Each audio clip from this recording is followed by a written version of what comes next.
pont Lovo, à 60 km de Chikapa, dans le Kasaï, s'est effondré le mardi dernier et les conséquences se font déjà sentir. Plus d'écoles et d'activités champêtres pour certains villageois et même le processus électoral dans cette partie du pays peut en pâtir. Il faut donc agir et agir vite. C'est le dossier de Franklin Kalombo.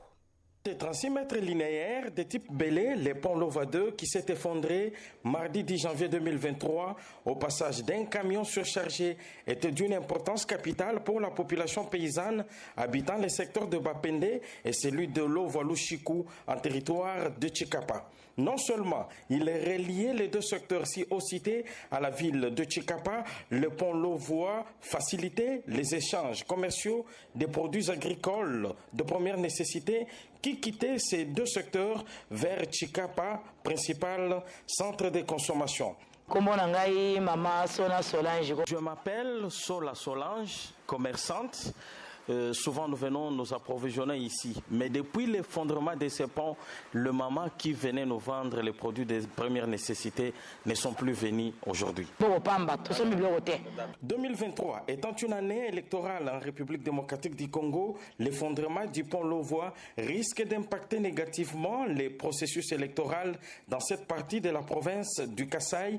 Alerte Makanga Mbinga Ledimak, un des notables de la communauté Pende qui est descendu sur le lieu du drame. C'est un pont qui nous facilite atteindre notre chef-lieu qui est Kitangwa. Donc je demanderai aux autorités de faire tout le mieux, de faire un pont rapide, même un pont mobile. Parce que vous voyez, nous tendons vers les élections et d'ici là c'est l'enrôlement.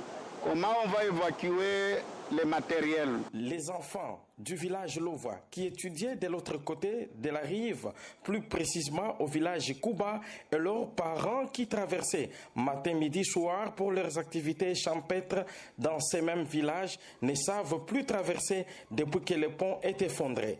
Déjà, une crise alimentaire est en train de s'installer dans ces villages, comme le témoigne cette dame.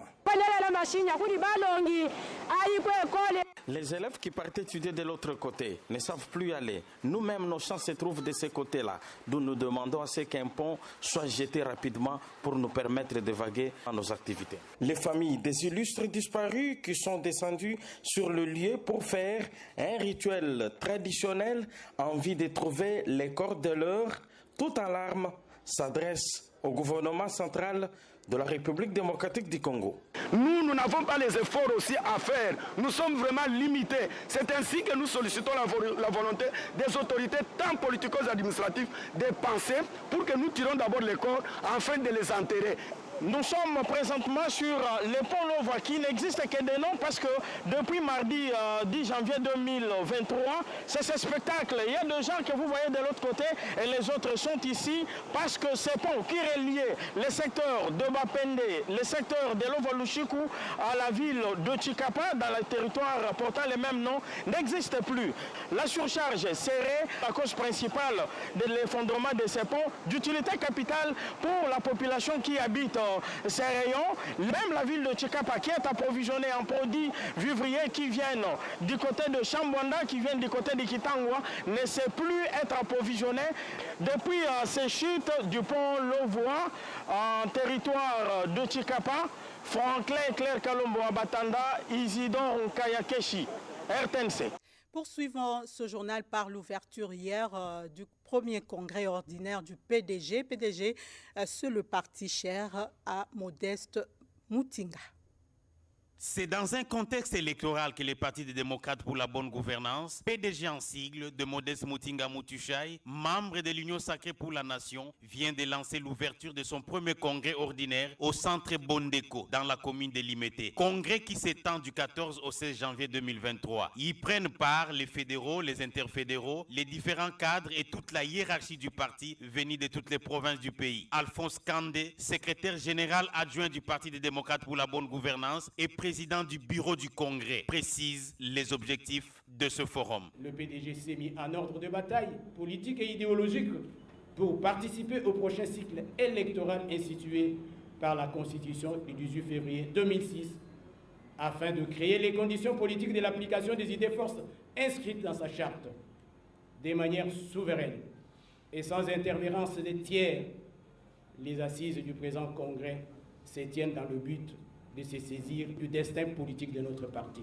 Vous avez le devoir politique et structurel de mettre un jugement de valeur sur les candidats du parti pressentis sur les élections législatives nationales et provinciales, ainsi que des gouverneurs des provinces et des sénateurs.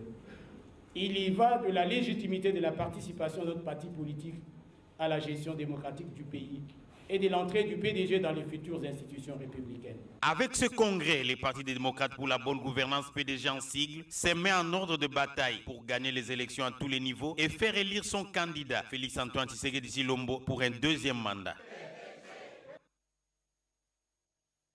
Et dans le Haut-Katanga, l'heure est à la restructuration de la coordination de l'Union sacrée dans cette province.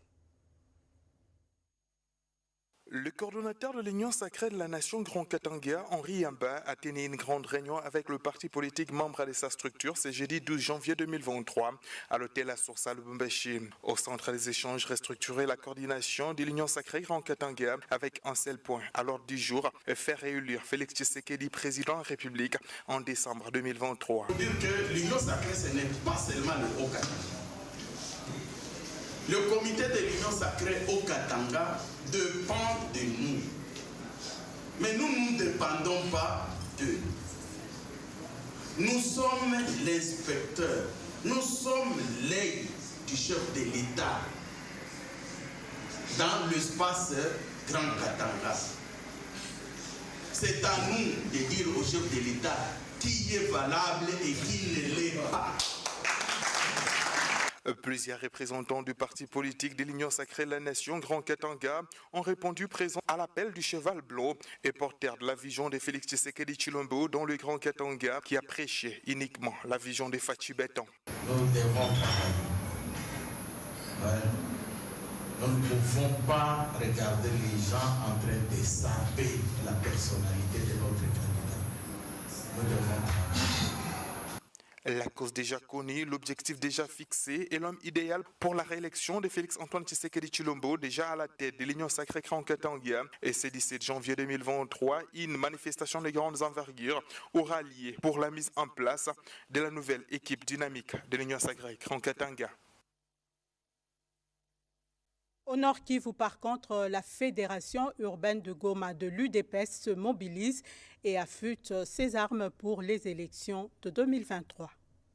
L'Union pour la démocratie et le progrès social, fédération urbaine de la ville de Goma, se range derrière le président de la République, Félix Antoine Tshisekedi Tshilombo, plébiscité candidat de l'UDPS à l'issue du conclave de Kisontou pour lui accorder une deuxième mandature en République démocratique du Congo. À cette occasion, les membres de l'UDPS ont salué la nomination au sein de la territoriale et dans le cabinet de travail du président de la République et quelques membres du parti. Fédération urbaine de Goma, de l'Union pour la démocratie et le progrès social, avons appris avec satisfaction et grande joie la nomination par ordonnance présidentielle de nos fils, Maître Jacquemaine Chabani Louko, nommé conseiller principal du chef de l'État au collège politique et du processus électoral. Pas un seul coin sans UDPS pour implanter l'UDPS sur toute l'étendue de la ville de Goma. C'est la mission que les membres de l'UDPS, Fédération urbaine du Nord Kivu,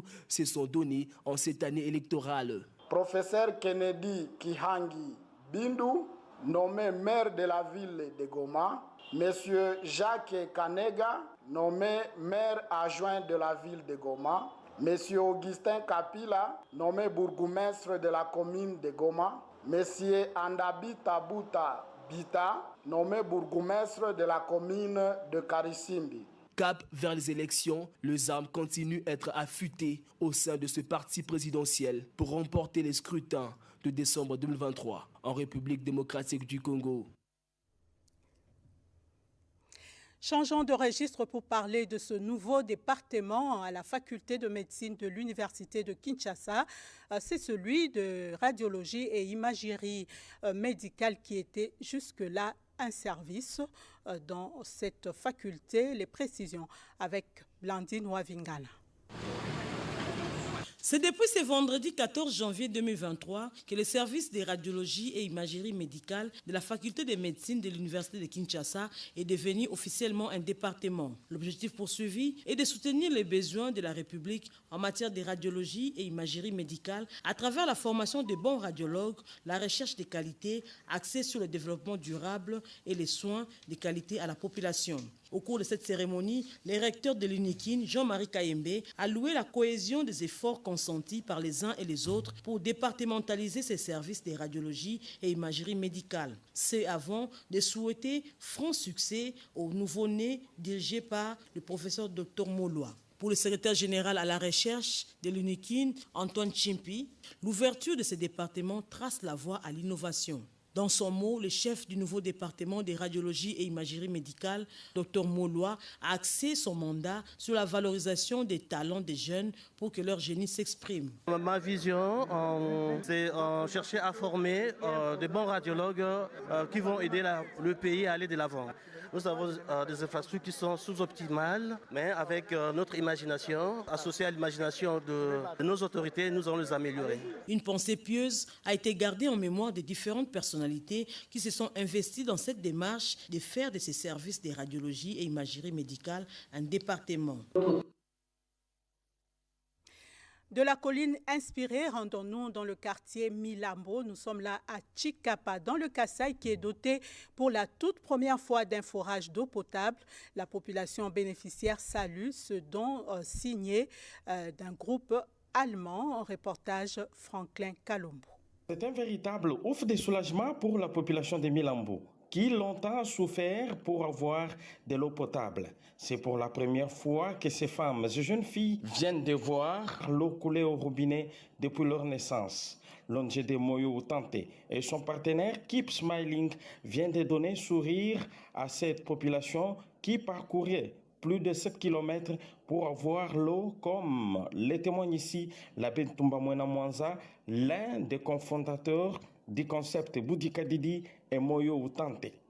L'eau que l'on cherche laborieusement loin, on l'a reproché près de la population grâce au forage, grâce à Moyo Tanté, un groupe d'Allemands dirigé par l'abbé Panou et un groupe d'Allemands appelé Keep Smiling. L'eau est une denrée absolument nécessaire et surtout l'eau potable. Pour sa part, Thorsten Brown, également cofondateur de l'ONG Keep Smiling, dit être comblé d'avoir offert à 0 francs l'eau potable à la population de cette contrée. La population de Milambo est tenue à protéger ses bijoux et veiller à la protection de tous ces matériels, souligne l'abbé Panou Mbendele Wamaweja. Boudika est un complexe, un concept vaste qui engage tout l'homme qui doit arriver à se prendre en charge, à pouvoir vivre mieux, à se sentir vraiment à l'aise.